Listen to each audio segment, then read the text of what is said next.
اگر ویڈیو پسند آئے تو اس کو لائک کریں، ہمارے چینل کو سبسکرائب کریں اور ساتھ ہی بیل آئیکن پر کلک کریں تاکہ آپ کو آنے والی ویڈیو کا نوٹیفیکیشن مل سکے۔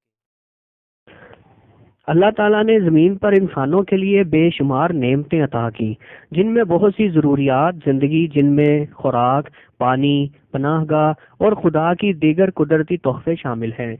غذا دنیا میں ہر انسان کے لیے ضروری ہے۔ اللہ تعالیٰ کے پیارے حبیب حضرت محمد مصطفیٰ صلی اللہ علیہ وآلہ وسلم کی عادت مبارکہ یہ تھی کہ جس قسم کا کھانا سامنے آتا اسے تناول فرما لیتے اور نہ ہی کسی خاص قسم کے کھانے کے لیے اہتمام فرماتے۔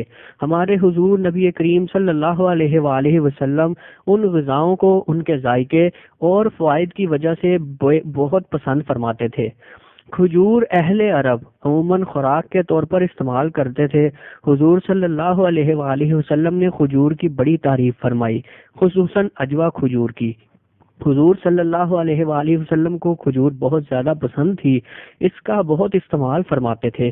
آپ صلی اللہ علیہ وآلہ وسلم کا ارشاد ہے کہ جو شخص روزانہ صبح کے وقت 7 عجوا کھجوریں کھا لیا کرے اسے اس دن زہر اور جادو سے کوئی نقصان نہیں پہنچا سکتا۔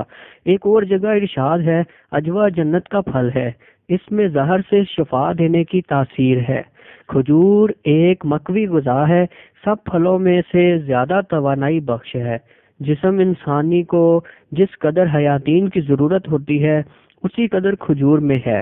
کھجور جسم کو فربا کرتی ہے، سالے خون پیدا کرتی ہے، سینہ اور پھیپھڑوں کو قوت بخشنے کے لیے اس سے بہتر کوئی